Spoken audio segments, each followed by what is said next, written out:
शामू. एका गावात शामू नावाचा मुलगा राहत असे. त्याचं ह्या जगात कोणीच नव्हतं. तो सुंदर मूर्ती बनवायचा. त्या विकून जे पैसे यायचे त्यातच तो घर खर्च भागवायचा. त्याने घडवलेल्या मूर्ती गावातील जमीनदार घेत असे व तो ते विकत असे. पण हा जमीनदार त्याला नेहमीच कवडीमोल पैसे द्यायचा. शामू त्यांनी दिले ते पैसे घ्यायचा. हा जमीनदार खूप लबाड होता. बाजारात सोन्याच्या भावात तो मूर्ती विकायचा, पण शामूला फारच कमी पैसे द्यायचा. जमीनदारची मुलगी नेहमी तिच्या बाबांना बोलायची, तुम्ही शामूला इतके कमी पैसे का देता? असं दुसऱ्याला फसवणं चांगलं नाही. जमीनदार बोलला, अगं त्याला काय कळतंय, तो वेडा आहे. ती म्हणाली, नाही बाबा, तो वेडा नाही, तो स्वभावाने खूप भोळा आहे. जमीनदाराची मुलगी मनातल्या मनात शामूला पसंत करायची. तिला तिच्या वडिलांचं कृत्य आवडत नसे. एकदा जमीनदार काही कामासाठी गावाबाहेर गेला. वाटेत त्याला एक राजकुमार भेटला. तो एका मूर्तिकाराच्या शोधात होता. त्याने त्या सेठला विचारले, मला सुंदर मूर्ती पाहिजे, मला ह्या गावात कुठे मिळेल? सेठ बोलतो, सरकार, मीच मूर्तिकार आहे, तुम्हाला कशी हवी आहे ते सांगा. राजकुमार त्याला सांगतो. शामू एकदा जमीनदाराला बोलला, सेठ, मूर्तीचे पैसे जास्त मिळाले तर बरं होईल. सेठ बोलला, अरे तू तर अगदी साध्या मूर्त्या बनवतोस, काही आकर्षित बनव तर काही होऊ शकतं. शामूने ठरवलं, आता आपण सुंदर स्त्रीची मूर्ती घडवायची. तो मनापासून काम सुरू करतो. बघता बघता एक सुंदर स्त्रीची मूर्ती बनून तयार होते. सेठ बघतो व खूप खुश होतो. सेठ ती मूर्ती घेऊन घरी घेतो.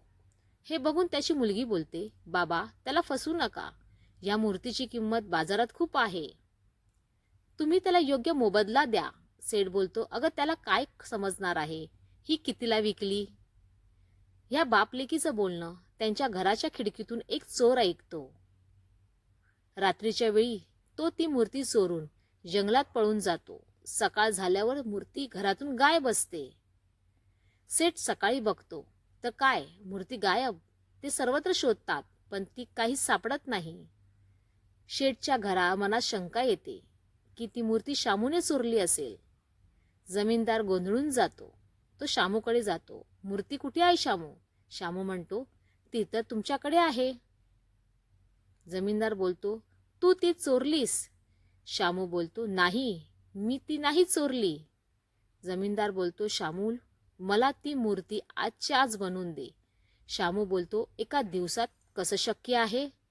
जमीनदार मग तेथून निघून जातो. जमीनदाराच्या मुलीला घडलेला सर्व प्रकार माहीत असतो. ती मूर्ती कुठे गेली, कोणी नेली, पण हे ध्यानीमनी नसते. हे सर्व शामूवर येईल. जेव्हा जमीनदार व त्याची मुलगी त्या मूर्तीबद्दल बोलत असतात तेव्हा घराच्या खिडकीतून एक चोर ऐकत असतो आणि हे सर्व ती बघते आणि तो रात्री ती मूर्ती चोरून नेतो हे पण ती बघते. जमीनदार घरी येतो. मनात बोलतो, त्या राजकुमारला मी मूर्ती कशी देणार? जमीनदारची मुलगी लगेच शामूकडे जाते व सर्व प्रकार त्याला सांगते. शामू लगेच त्या चोराच्या मागे जातो. चोर जास्त लांब गेला नसतो. तो गावाशेजारी जंगलात असतो. शामूला तो चोर दिसतो कारण त्याच्या हातात ती मूर्ती असते. त्या मूर्तीवरून तो त्या चोराला ओळखतो. त्या दोघांमध्ये वाद होतो. त्या जंगलातील गुहेत राजकुमार तो आवाज ऐकून बाहेर येतो. तो विचारतो, तुम्ही का भांडता? चोर बोलतो, ही माझी मूर्ती आहे. शामू बोलतो, ही मूर्ती मी घडवली आहे. एवढा जमीनदार येतो. तो पण बोलतो, ही माझी मूर्ती आहे. राजकुमार लगेच आपली तलवार काढतो आणि तिघांच्या मानेवर ठेवतो. खरं सांगा, ही मूर्ती कोणाची आहे? शामू न घाबरता बोलतो, राजकुमार, ही मूर्ती मी घडवली आहे. मी ही पुन्हा बनवू शकतो. हे तर आमच्या गावातील एक जमीनदार आहेत. मी ह्यांना ही मूर्ती विकण्यासाठी दिली होती. या चोराने ती चोरली. राजकुमार रागाने तलवार उचलतो. लगेच ते दोघे घाबरतात व आपली चूक कबूल करतात. राजकुमार ती मूर्ती उच्च भावात विकत घेतो व त्या जमीनदाराला समज देतो व त्या चोराला तुरुंगात टाकण्यास सांगतो. अशा प्रकारे शामूला त्याच्या मेहनतीचा मोबदला मिळतो.